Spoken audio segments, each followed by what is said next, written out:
Story with Binaca. सुनिए कहानी Binaca की जुबानी। लीजिए हाजिर है सुभद्रा कुमारी चौहान की कहानी गुलाब सिंह। दिन और तारीख की जरूरत नहीं जब हम अमर अनंत की कहानी कहने चले हैं, तब क्यों एक दिन और एक तारीख को पकड़कर हम चलें। उसके घर में पिता थे, माँ थी, बहन थी। वो पूरे घर का दुलारा था। एक दिन की बात है, वो बीमार पड़ गया। माँ ने उसका खाना बिल्कुल रोक दिया, पर बार बार उसका कुछ खाने को मांगना उसकी छोटी बहन से सहन न हो सका। बहन का जी न माना। वो चुपके से गुड़ और चने चुरा कर ले आई और भैया को खिलाने लगी।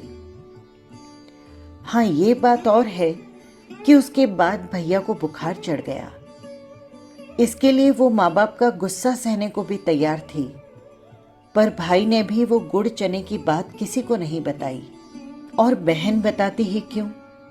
खैर, किसी तरह रोग बढ़ते बढ़ते खत्म हो गया, रुक गया, और बहन की प्रेम की वो बात सदा के लिए भाई के मन में छप गई।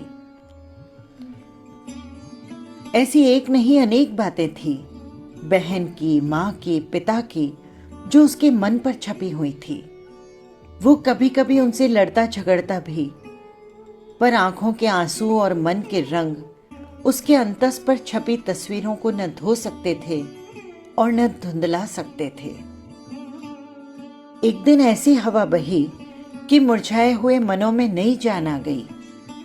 एक हवा ऐसी होती है जो मुरझाए हुए पौधों में ताजगी ला देती है, और एक हवा ऐसी होती है जो मुर्दा मन मनुष्यों में नई उमंग भर देती है।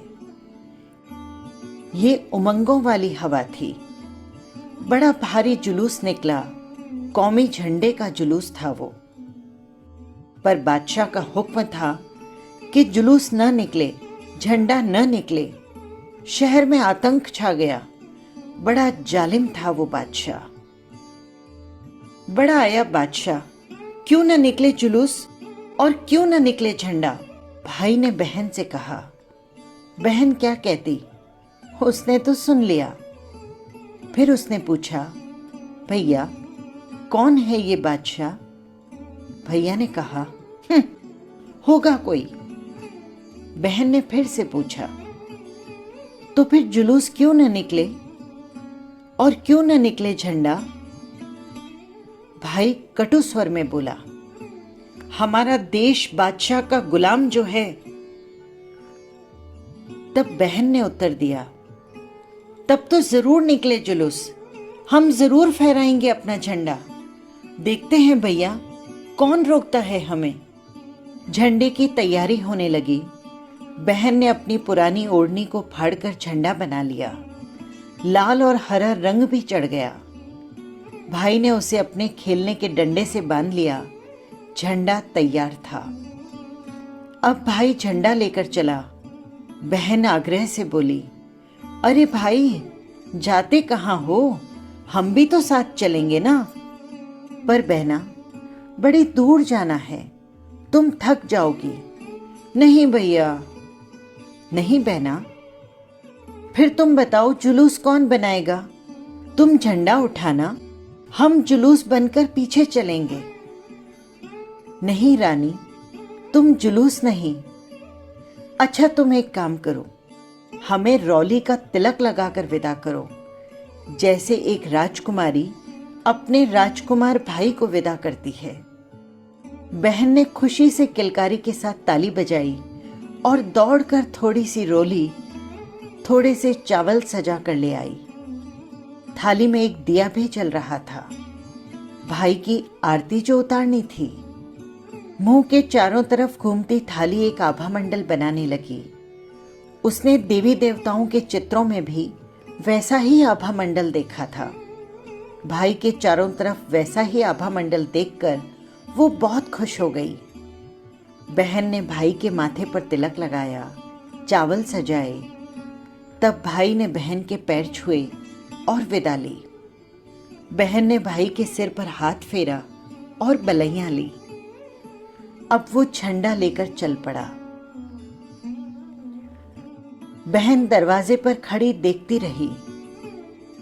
कहानी की राजकुमारियां भी इसी तरह विदा किया करती थी और खड़ी देखती रह जाती थी।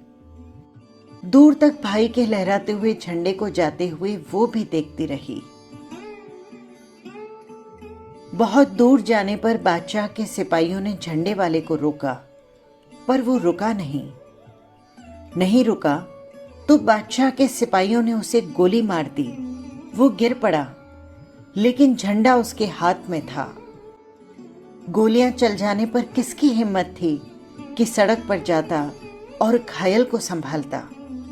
न जाने क्यों उसका दिल पहले से ही धक धक कर रहा था। वो दौड़ पड़ी, अकेली दौड़ती हुई वहां जा पहुंची। भाई खून से लथपथ पड़ा था। उसने पुकारा, भैया। भाई के प्राण मानो ये अमृतवाणी सुनकर लौट पड़े। बोला, तू आ गई, ले ये झंडा ले। बहन ने झंडा ले लिया, पर भाई चला गया। बहन बहुत रोई, पर झंडा हाथ में लिए हुए रही। बादशाह के सिपाही मानो गढ़ जीत कर चले गए।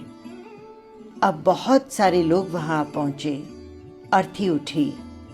सामने भाई की वही बहन झंडा लिए चल रही थी।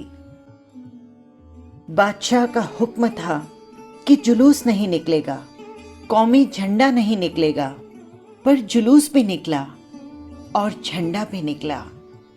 क्या आप जानते हैं ये कहानी कहाँ की है, किसकी है? हम क्या बताएं। ये कहानी फ्रांस की राज्य क्रांति की हो सकती है।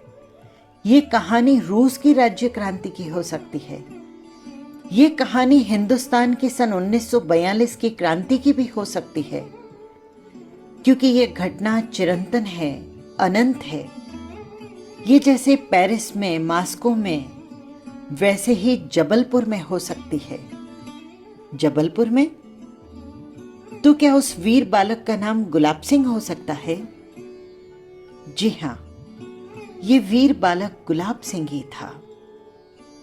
हम शत शत नमन करते हैं क्रांति वीर गुलाब सिंह को। ये थी कहानी देश प्रेम से ओतप्रोत। फिर मिलेंगे किसी नई कहानी के साथ। नमस्कार।